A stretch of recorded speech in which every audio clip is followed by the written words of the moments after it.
শুভ সন্ধ্যা সবাইকে। প্রীতি এবং শুভেচ্ছা জানিয়ে শুরু করছি আজকের স্বপ্ন দেখে বাংলাদেশ অনুষ্ঠান। স্বপ্ন দেখে বাংলাদেশ অনুষ্ঠান এলকপের একটি নিয়মিত আয়োজন, এবং এই আয়োজনের মাধ্যমে আইনের এবং মানবাধিকারের বিভিন্ন বিষয় নিয়ে আমরা দর্শকদের সঙ্গে কথা বলে থাকি।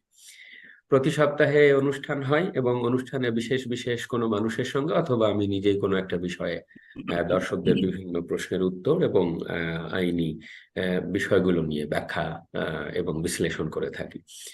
এবং এলকপের কাজই কিন্তু আইনের আলোকায়ন এবং ক্ষমতায়ন নিয়ে। সেই তারই একটা এন্ডেভার আমরা হিউম্যান রাইটস সামার স্কুল করি, বিভিন্ন আইনের গবেষণামূলক কাজ করে থাকি, এবং এটাও আইন শেখানোটাকে ক্লাসের বাইরে নিয়ে আসা এবং আরো একটা অবজেক্টিভ পাবলিক ওপিনিয়ন তৈরি করা। তো আজকের সপ্তাহে আমরা যে বিষয়টি নির্ধারণ করেছি তা হচ্ছে টেকসই সমুদ্র ব্যবস্থাপনা এবং সুনীল অর্থনীতি। এ বিষয়ে উন্নয়নশীলদের যেমন বাংলাদেশ তাদের কি করণীয় আছে, আর এই বিষয়ে কথা বলতে ডেকেছি, যার সঙ্গে যুক্ত হয়ে নিয়েছি তিনি বর্তমানে ল অফ দ্য সি এর অগ্রভাগের অন্যতম একজন বিশেষজ্ঞ প্রফেসর, আমার শিক্ষক প্রফেসর ডক্টর দাউদ হাসান স্যারকে। স্যার, আশা করি আমাকে শুনতে পাচ্ছেন এবং আপনাকে স্বপ্ন দেখে Yeah, বাংলাদেশ অনুষ্ঠানে স্বাগত জানাচ্ছি। thank you. I can hear you very well. Yeah. Thank you আমার for inviting দর্শকদের me. জন্য বলে রাখি যে প্রফেসর হাসান রাজশাহী ইউনিভার্সিটির কিন্তু গ্রাজুয়েট, সেখানে পড়িয়েছেন, ছাত্র ছিলেন সেখানকার।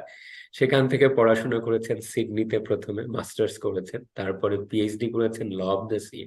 ইনফ্যাক্ট আমার জানা মতে আমাদের কমন প্রফেসর হাবিবুর রহমান স্যারের পরেই doctor Daud Hasan is the only legal academic who has done his doctoral in law of the sea, university of Wollongong A.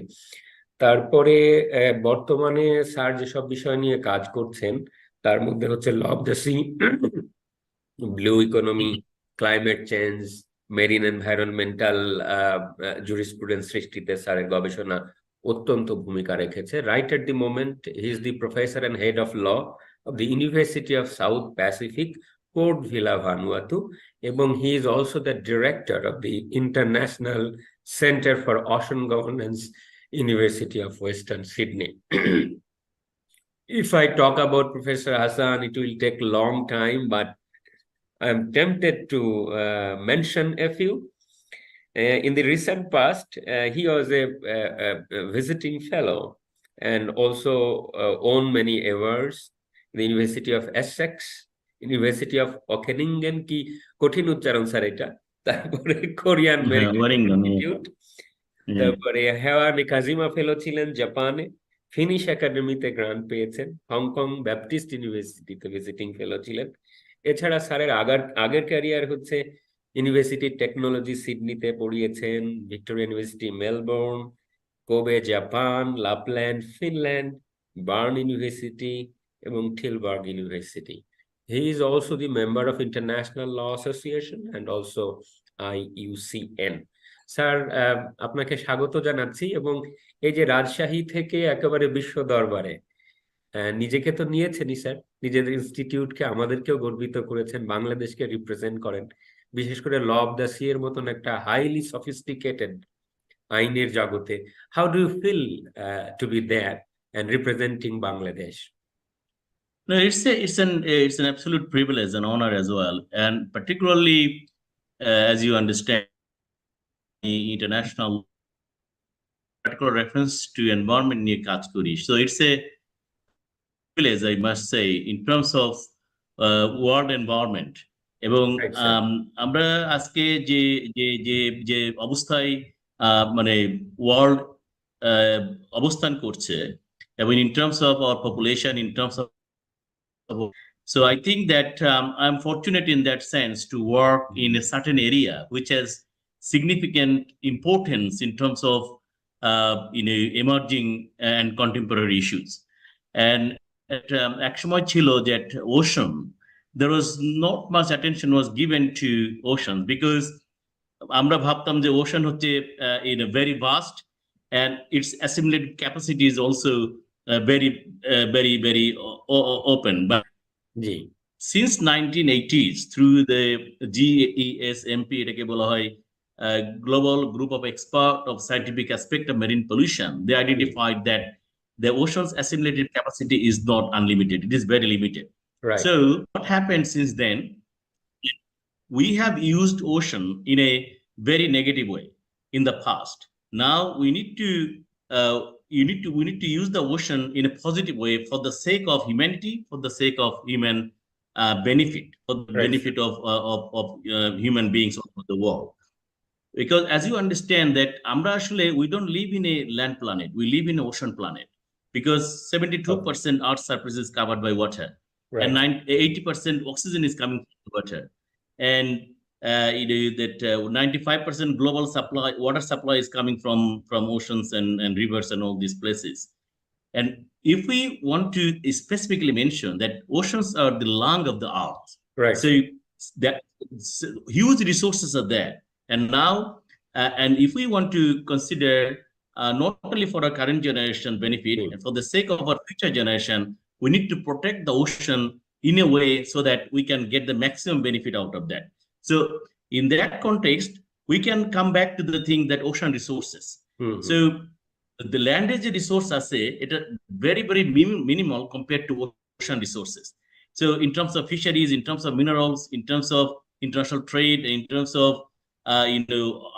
other interacting sectors, that so আমরা যে আজকে সাস্টেনেবল ওশান গভর্নেন্স so ওশানকে protect করার জন্য the important term we use nowadays is sustainable ocean governance. Right, sir. আমি ওই প্রশ্নটাই করতে চাচ্ছিলাম যে কেন আমরা সাস্টেইনেবল ওশান গভর্নেন্স এর কথা বলছি, sir.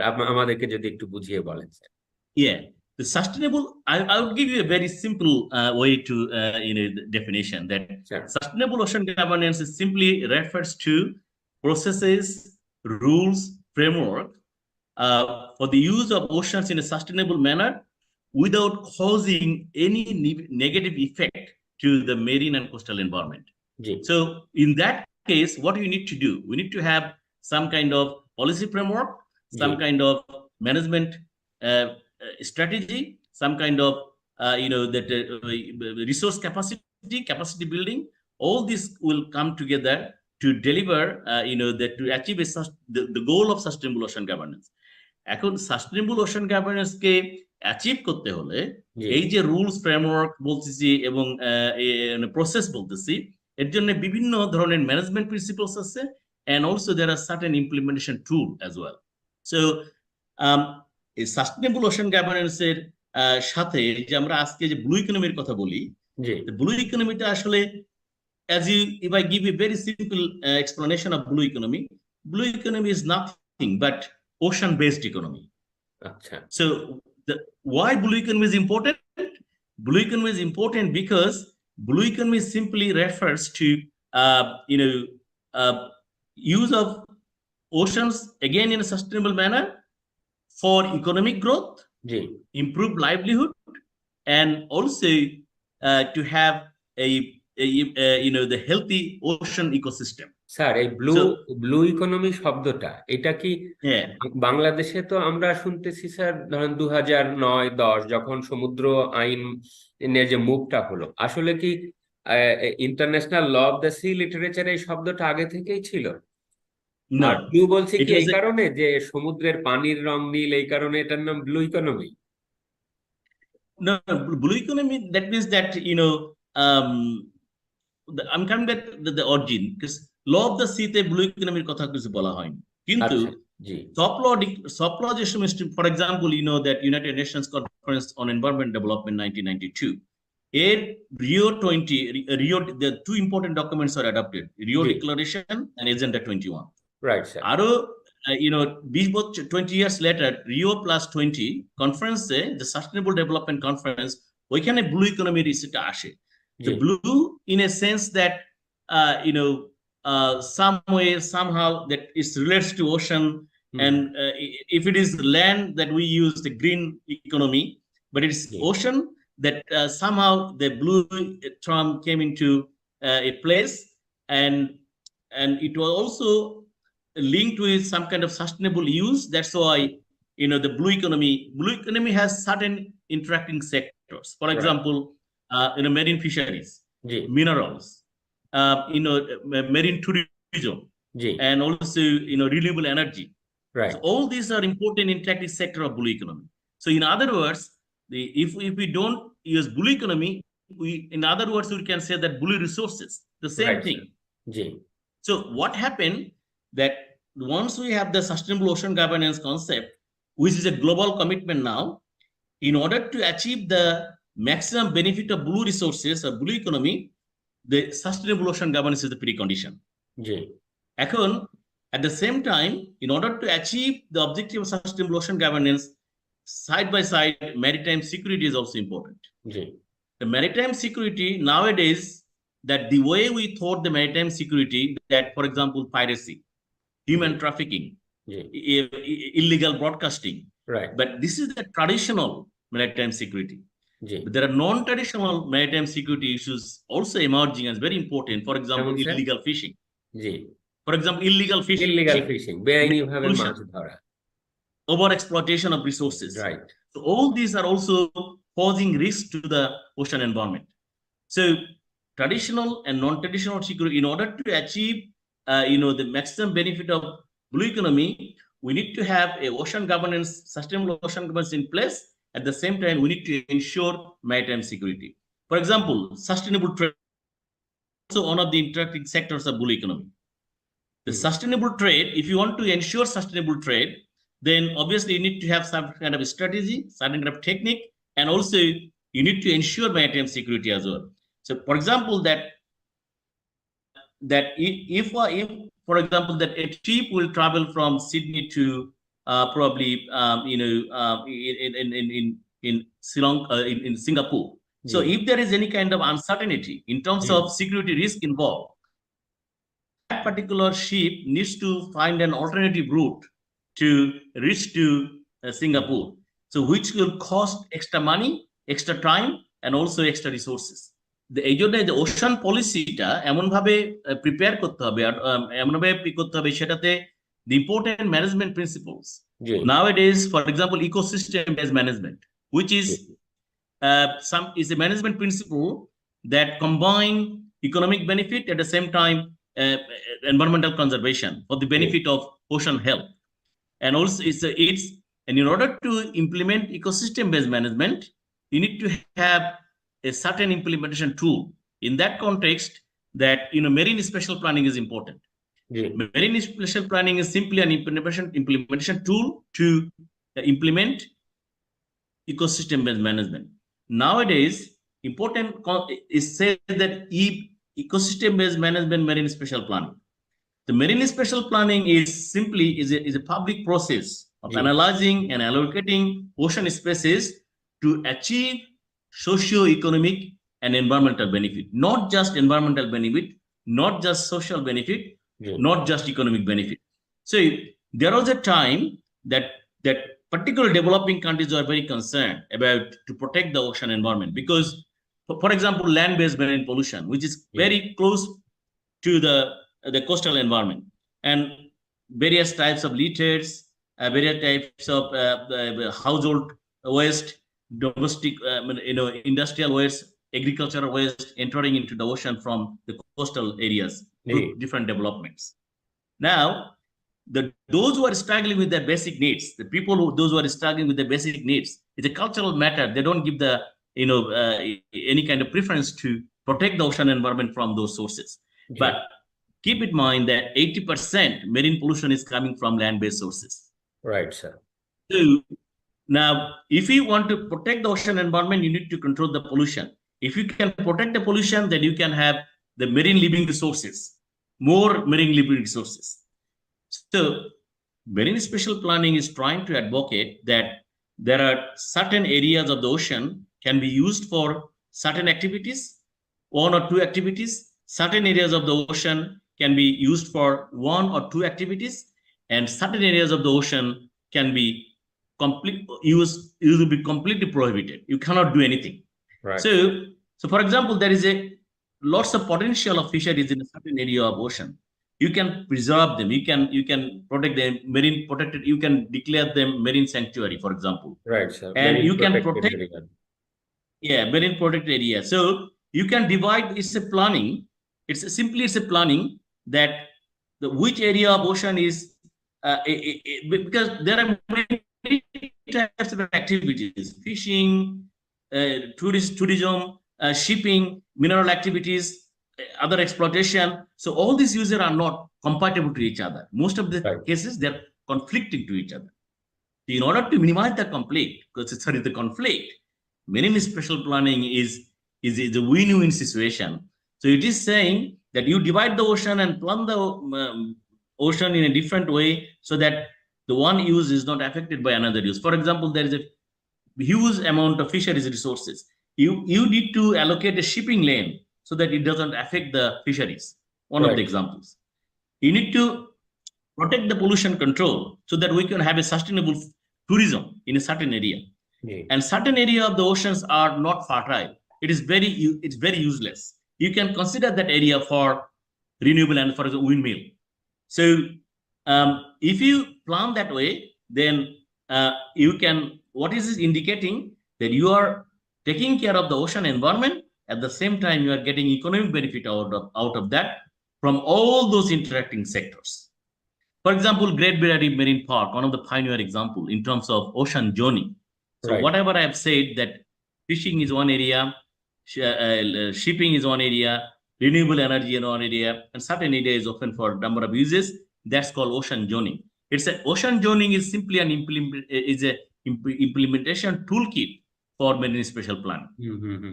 So it's a bit technical, but Right, I sir. think that what is important, that's why it is very important to bring those discussion or take those discussion at even high school level and university level, so that they understand that what are those management techniques, management principles, and what are these policies that can protect the ocean environment in a sustainable manner, and how we can get maximum benefit out of those blue resources.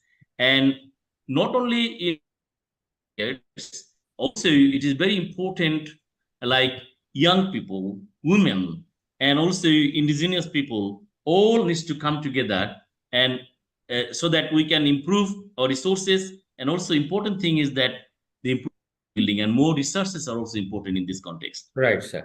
Sir, বাংলাদেশের So ক্ষেত্রে একটা প্রশ্ন করি, বা বাংলাদেশের মতন যে সকল দেশগুলো আছে যাদের হয়তো তারা অতটা টেকনোলজিক্যালি অ্যাডভান্সড নয়, কিন্তু সমুদ্রের যে বহুবিধ ব্যবহারের কথা আপনি বললেন, কয়েকটা এরিয়ার নাম সুনির্দিষ্ট করে বললেন, ট্র্যাডিশনাল, নন ট্র্যাডিশনাল এবং এমার্জিং অনেক এরিয়া আছে।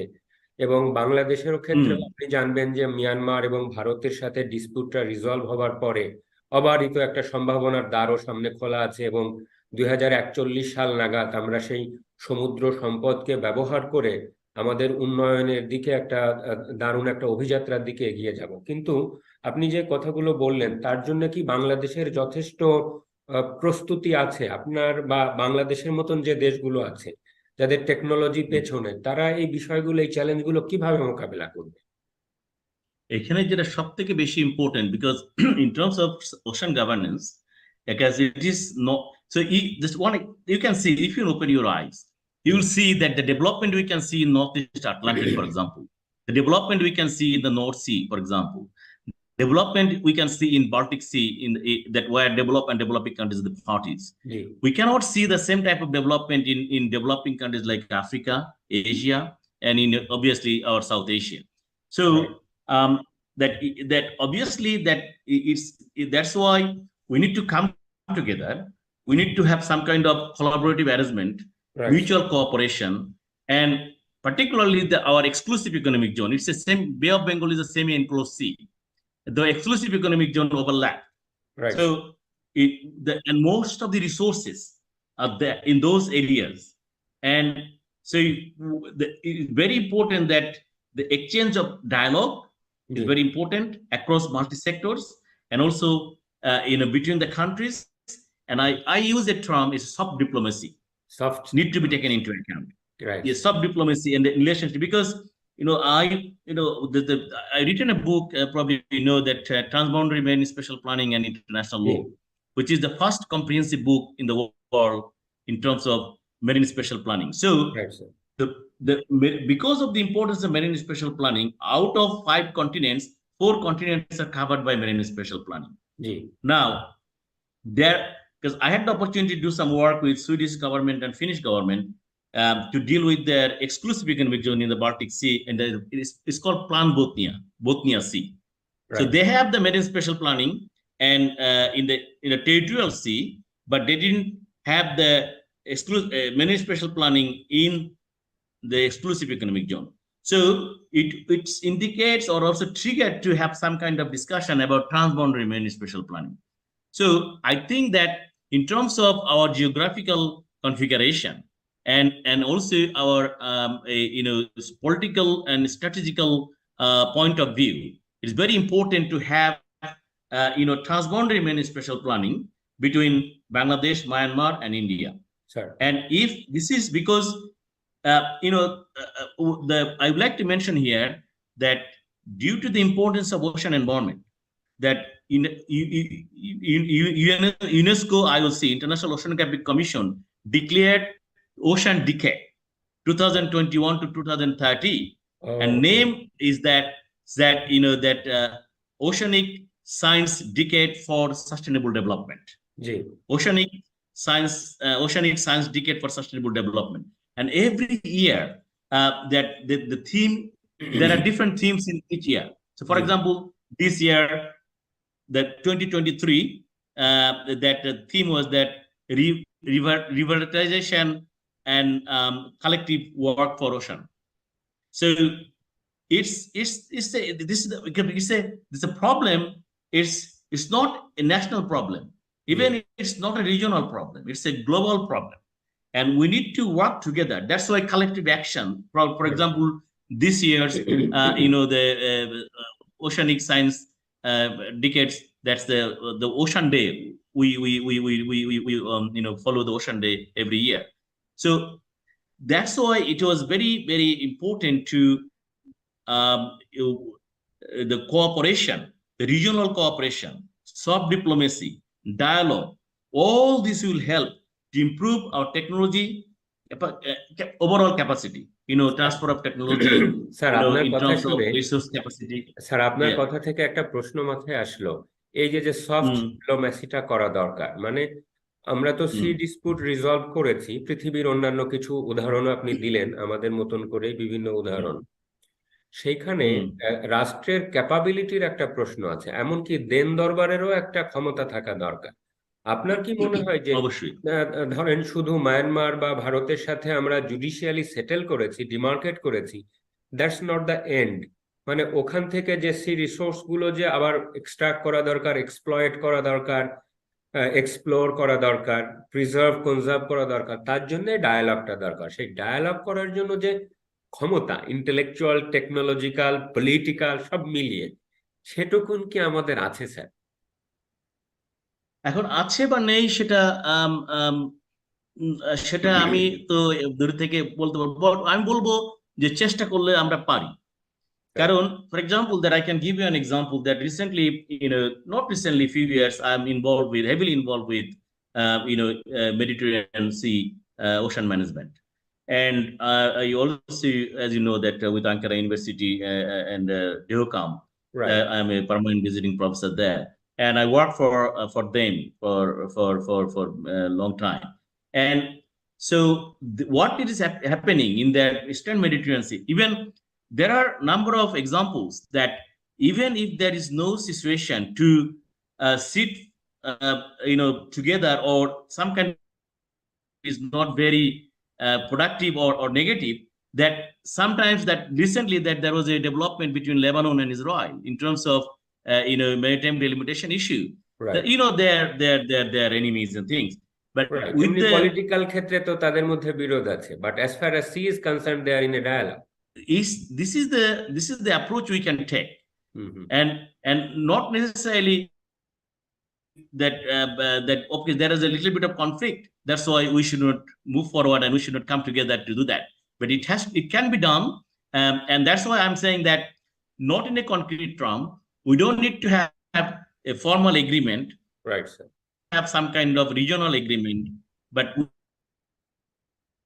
we can have some control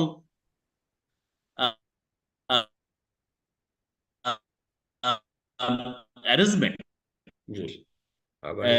through soft diplomacy.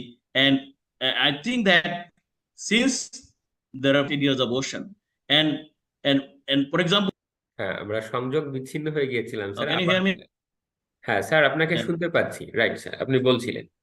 Okay, so এখন হ্যাঁ, যেটা হচ্ছে কি যে তোমার যে লিগ্যাল এন্ড পলিসি ফ্রেমওয়ার্কে যেটা আমি বলতেছিলাম যে তোমার তোমার if you want to boost the blue economy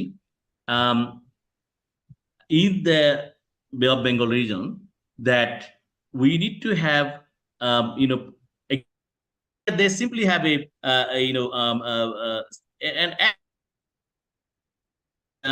act 10 to 12 times.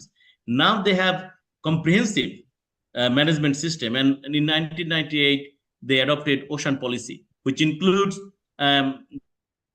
that there was a slogan, the country is protected by ocean. Now the slogan is the country that protect the ocean. Oh, okay. So that there was act, our Basic Ocean Act, Japan. They in 2013 probably, so far I can remember, they amended that legislation significantly and include this marine special planning within their ocean policy and ocean act. So every states in various parts of the world, they're doing that, but you need to have that kind of political attitude, political willingness, and cooperative attitude as well.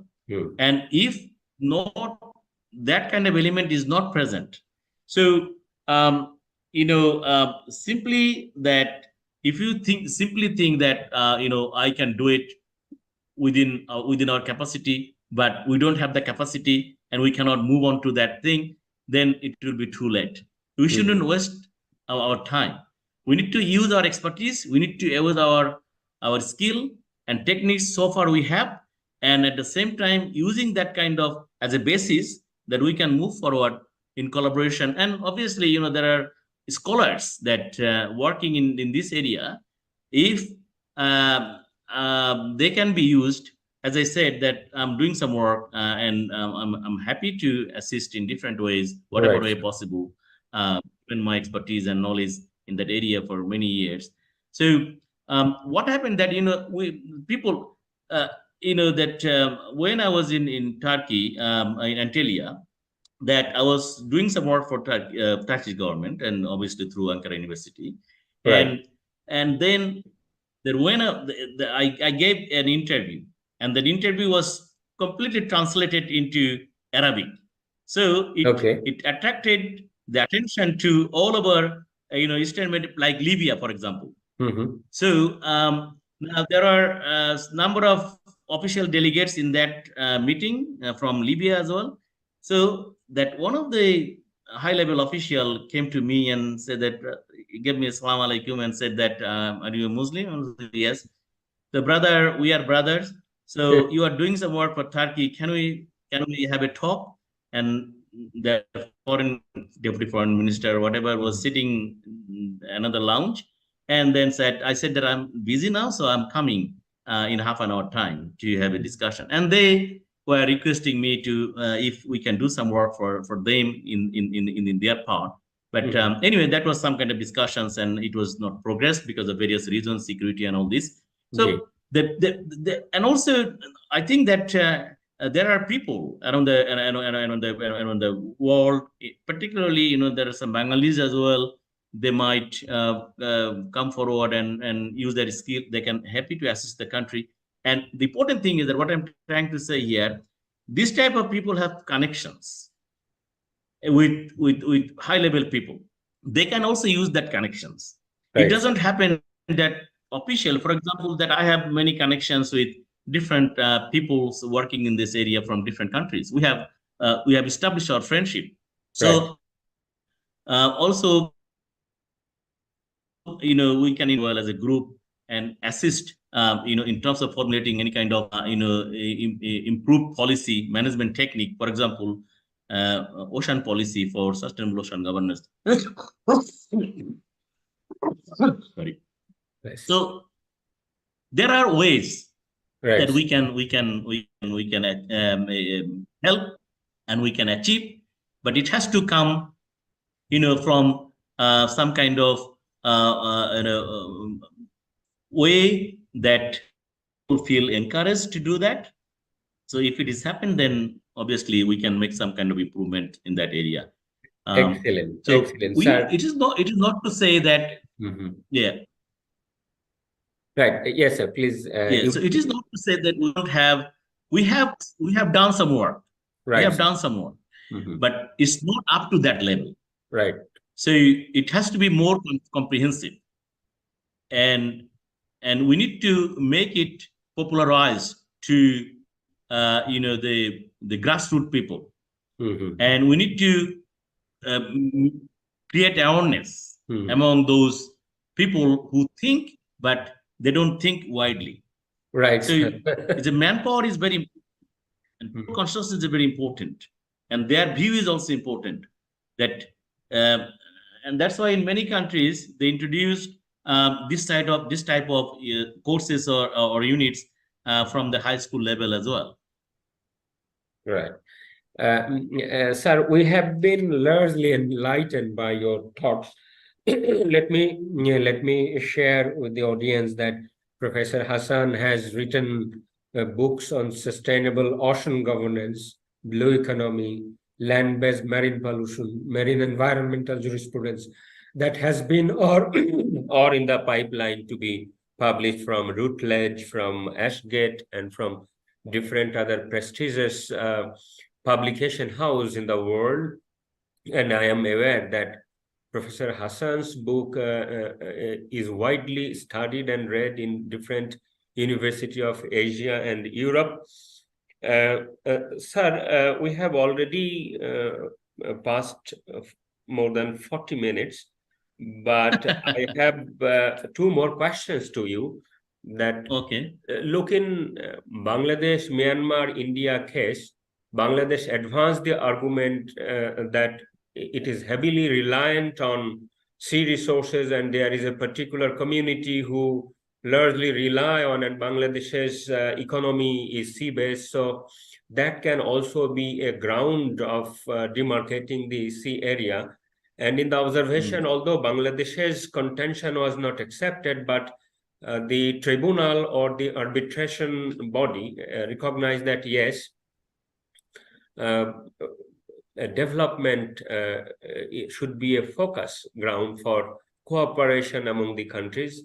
So that is one area, that how we can develop a cooperation between them, between the countries. We have already said many things.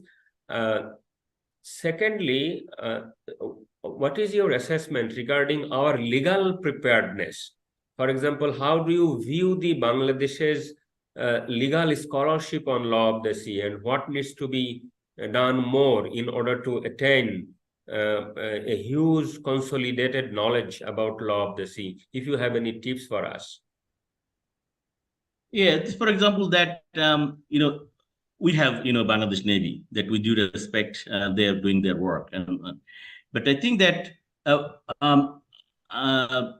এটা বিভিন্ন দেশে, যেমন I worked with Korean Maritime Institute, and also there are countries like Malaysia has also maritime institute as well, and many countries have maritime institute. For example, Finland, they have Finnish Environment Institute, and they also work in the marine environment. So we can have now one thing that I would like to point out, that the blue economy, isn't it? Blue economy is very commonly used, and I also tried to give you a very simple definition of blue economy. The important is that it has opened up new opportunities, Right, and ideas for utilization of ocean resources for economic benefit. So if we just think that, so economic benefit for whom? For current generation and future generation. If we own that, then it is very important to have a strong institute that will deliver a, for example, that the oceanic decade, that 2021 or 30, the purpose of this oceanic decade is to achieve the objective of Sustainable Development Goal 14, which is below water, and also achieve the Sustainable Development Goal 2030 that was adopted in 2015. So we are not isolated to that. in order to achieve that objective, we need to do something irrespective of developed and developing countries. I'm talking about developing countries. We need to start some kind of process. We need to start some kind of initiative that to go to that level, so that different types of experts will come together and work together and will advise government and also in the region to get the maximum benefit of blue economy through sustainable ocean governance. Right. And as you know, that I mentioned that sustainable ocean governance is not simply that what we see, it's a process, framework, rules, and all these, that important thing is that by maintaining a healthy marine ecosystem, and in order to do so, you need to do some work. And that's why you need to have important legal and policy framework. Right. And ocean policy is very important for any country. And then we can start from there, and but in order to do so, we need to have a strong platform. Right. We need to have a strong institute to do that. শুধু maritime university করলে হবে না, সেখানে proper knowledge সেটাকে কাজে লাগাতে হবে, যেটাতে যেমন so far I know that they have a maybe a Bengal research institute or something, but I don't know, because those are the thing that we, as I said, we it's not true that we haven't done anything. We have done many things, but that things need to be implemented, need to be utilized, need to be focused in a way so that we can deliver. Right, sir. So introduction is one thing, delivery is another thing. আমাদের রাজনীতিবিদদের মানে অর্থাৎ আমাদের political ফিলসফিতেও এই সমুদ্র based ব্যাপারটা থাকা উচিত। কিছুটা যে ছিল না তা নয়, সেই ৭৪ সালে বঙ্গবন্ধুর চিন্তায় ইভেন ৮ বছর আপনি জানবেন যে ৮২ সালের কনভেনশনের অনেক আগেই বাংলাদেশ চিন্তা করে রেখেছিল ৭৪ সালের সেই মেরিটাইম জোনস এবং টেরিটোরিয়াল ওয়াটার্স অ্যাক্ট। তারপরে তো এটা ২০০০ যে রায়গুলোর পরে ২০২১ সালে হয়েছে, মানে সামহার দেয়ার, কিন্তু সম্ভবত ওখান থেকে আপনি যথার্থই বলেছেন যে কিছু অগ্রগতি হয়েছে, সেখান থেকে আরো আমাদের সুনীল অর্থনীতি কনসলিডেট করবার জন্য অগ্রগতি না। এটা যদি বঙ্গবন্ধুর আমাদের ফাদার অফ দ্য নেশনস যে territorial waters and maritime zones act, যেটা আমাদের international centre for ocean governance established based on, because he was the pioneer in the Southeast Asia to introduce such a legislation. Sure. And this is not a political vision, it's an academic vision that he is different. And his academic vision, he is a visionary leader. But the way he introduced that legislation, although it was a very small legislation, but it has established a kind of territorial sea, সার্বভৌমত্বের কথা বলতেছি, যে সভরেনিটি সোপান ওখানে রচিত হয়েছিল। আজকে যে ব্লু ইকোনমির কথা বলতেছি, তারও একটা সিড ওখানে অন্তর্নিহিত ছিল। সো এটা ধরো অনেক আগে উনি এটা চিন্তা করছেন। সুতরাং আমরা যেহেতু বাংলাদেশ নিয়ে ভাবি, বাংলাদেশের মানুষকে নিয়ে ভাবি, এবং পরবর্তীতে মাননীয় প্রধানমন্ত্রী যে সমুদ্র বিজয় হয়েছে, এই জায়গাকে ধরে রাখতে হবে। ধরে রাখতে হলে আমাদেরকে কাজ করতে হবে, এবং through our legal and policy framework and through the expert advice. So if we can do that, then if we can utilize our ocean resources, blue resources, then I don't think that we need to look back, and we will be in a different situation in world politics. অনেক অনেক ধন্যবাদ sir, অনেক কথা হলো এবং এখানে আমরা অনেক চ্যালেঞ্জ এবং আশার কথা শুনলাম, বিশেষ করে সমুদ্র আইনকে ভিত্তি করে এবং সমুদ্র ব্যবস্থাপনাকে ভিত্তি করে আমাদের যে আগামীর পথ চলা। আমরা ৪১ সালের বাংলাদেশকে দেখি, ২০৭১-এর বাংলাদেশকে দেখি, সমুদ্র বাদ দিয়ে আমরা আমাদের ভবিষ্যৎ পরিকল্পনা করতে পারবো না। বিশেষ করে সমুদ্র হচ্ছে মানব জাতির অস্তিত্ব, এবং যেহেতু আগামী শতাব্দীটার অর্থনীতিটা কিন্তু এই ব্লু ইকোনমি দিয়েই হবে। বিশেষ করে মাল্টিপোলার ওয়ার্ল্ডে বাংলাদেশ এখন মাল্টি অ্যালাইনমেন্টের পথ ধরছে। বিশেষ করে নতুন রাজনৈতিক মেরুকরণ প্রেক্ষাপটে ইন্দো প্যাসিফিক ফরেন পলিসির কথা আমরা বলছি, এবং ইন্দো প্যাসিফিক এরিয়া পুরো পৃথিবীর ৭০% অঞ্চল নিয়ে গঠিত, যার মধ্যে অধিকাংশ হচ্ছে সাগর। তো সেই সাগরের বিভিন্ন অন্যান্য দেশের যে জুরিসডিকশনাল এক্সপেরিয়েন্স গুলো আছে, ডক্টর হাসান কাজ করছেন দীর্ঘদিন ধরে অস্ট্রেলিয়াতে, ফিজিতে, প্যাসিফিক অঞ্চলে, এবং তার অভিজ্ঞতা, তার মতন স্কলারদের অভিজ্ঞতা আমাদের নিঃসন্দেহে বাংলাদেশের কাজে লাগবে। এবং আমরা এখান থেকে সামনের দিকে এগিয়ে যাব, নতুন একটা বাংলাদেশের স্বপ্ন দেখব। সবাইকে এই অনুষ্ঠানে যোগ দিয়ে ধৈর্য ধরে আমাদের কথা শুনবার জন্য ধন্যবাদ জানাচ্ছি। স্যার, আপনাকে অনেক কৃতজ্ঞতা জানাচ্ছি। আপনি ওখানে সিডনি, আমি জানি যে অনেক এটা অড টাইম, তবু আপনি যে একটু সময় করে এই সময়টা দিলেন। আমাদের আজকে কথাবার্তা ইন্টারনেট বাধাপ্রাপ্ত হলো, কিন্তু একটা কথা আমার দর্শকদের সাথে আমার শেয়ার করতেই হবে। এটা স্যার আমি জানি না যে আপনি কেমন করে নেবেন, কিন্তু এই কথাটা আমার অবশ্যই বলতে হবে যে professor Hasan has contributed two important things in our understanding. One is western Sydney ইউনিভার্সিটিতে জাতির জনক বঙ্গবন্ধুর যে একটা স্ট্যাচু আছে, সেটা এস্টাবলিশ করার পেছনে তার যে ইন্টেলেকচুয়াল ইনপুট, তার যে দুতিয়ালি বাংলাদেশ সরকার এবং অস্ট্রেলিয়ান সরকার এবং ওয়েস্টার্ন সিডনি ইউনিভার্সিটিকে কনভিন্স করা, সেটা স্যারের অন্যতম একটা অবদান। এবং দ্বিতীয়ত হচ্ছে আমাদের এখানে মেম্বার্স অফ দ্য জুডিশিয়ারি যে ওখানে ইউনিভার্সিটি অফ ওয়েস্টার্ন সিডনির সঙ্গে কোলাবোরেটিভ যে প্রোগ্রাম করে, সেখানে প্রফেসর হাসানের কন্ট্রিবিউশন রয়েছেন। So he is one of the scholars who acted to make a bridge between academia, between our judiciary, and also advise the government, not only of Bangladesh government but also different government, in terms of improving the ocean Gambang. Sir, সময় দেওয়ার জন্য আপনাকে অত্যন্ত ধন্যবাদ জানাচ্ছি এবং কৃতজ্ঞতা জানাচ্ছি।